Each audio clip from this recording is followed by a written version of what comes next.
Dr. Rathod, ghosts in Shakespeare's plays, such as King Hamlet's spectre, serve as more than mere plot devices. How do they embody unresolved justice and moral ambiguity?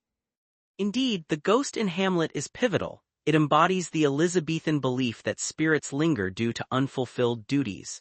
The ghost's demand for vengeance reflects moral ambiguity, challenging Hamlet to act against his nature. This mirrors societal views where unresolved matters in life required rectification from beyond the grave. However, does this reliance on supernatural justice overshadow human agency? In Julius Caesar, Caesar's ghost seems to strip Brutus of his autonomy, predicting his downfall. That's a compelling point. While it might seem that ghosts remove agency, they actually amplify internal conflicts.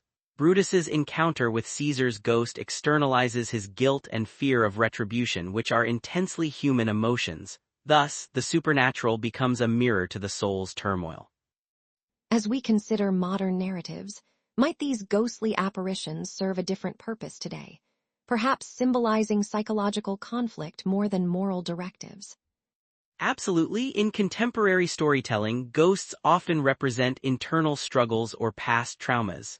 As the psychological dimensions of characters have become more nuanced, the supernatural serves as a conduit, allowing deeper exploration into the human psyche. Turning to Macbeth, the witches are quintessentially chaotic. Dr. Rathod, how do they embody the fears of witchcraft from Shakespeare's era?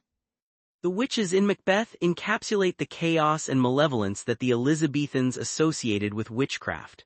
They tap into societal fears amplified by witch trials. Their prophecies, like "All hail Macbeth, that shalt be king hereafter," drive Macbeth to madness, reflecting the destructive potential of unchecked ambition.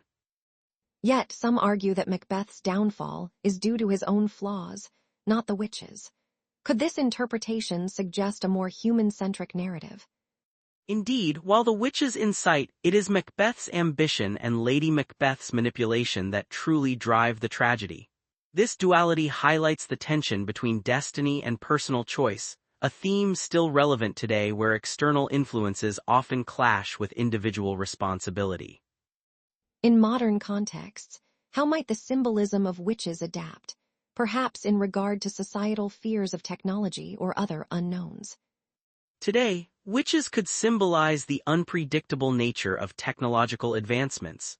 Just as the witches in Macbeth manipulate reality, technology can blur lines between truth and illusion, challenging our ethics and prompting caution in how we wield new powers.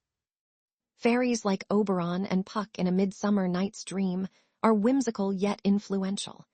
How do they reflect the Elizabethan view of fairies, Dr. Rathod? Fairies during Shakespeare's time were seen as mischievous, capable of benevolent or malevolent influence. In the play, Oberon and Puck manipulate human emotions, reflecting the duality of fairy folklore. Their antics influence the course of love, challenging characters' perceptions and morals. Some critics argue that these fairies merely serve as comic relief. How do you respond to that perspective? While they provide humor, their actions have profound implications for characters' relationships, highlighting the thin line between love and chaos. Thus, they serve as a vehicle for exploring deeper themes of human folly and the unpredictability of emotion. Looking ahead, could fairies in literature symbolize more modern concepts, such as psychological influences or societal pressures? Certainly, fairies could represent the unseen forces shaping our decisions, be it subconscious biases or societal norms. As in A Midsummer Night's Dream, these influences can lead to unintended consequences, prompting reflection on the extent of our control over our destinies. Finally, in The Tempest, Prospero's magic is a tool of control. Dr. Rathod, how does this reflect Elizabethan views on power and reconciliation? Prospero's magic symbolizes absolute power, mirroring monarchic authority in Shakespeare's time. His control over the island and its inhabitants reflects the era's belief in divine right and order.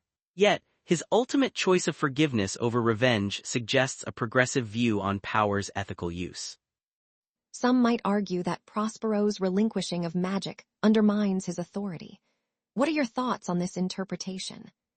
On the contrary, Prospero's renunciation of magic underscores his moral growth. It signifies the strength found in mercy and reconciliation, challenging the notion that power must always be exerted through dominance. This theme resonates today, where leadership increasingly values empathy. Could Prospero's magic represent modern technological advancements and their ethical implications? Absolutely, Prospero's magic can be likened to technology's potential to control and transform. As we advance technologically, the play's themes urge a balance between power and ethical responsibility, reminding us to wield our magic wisely.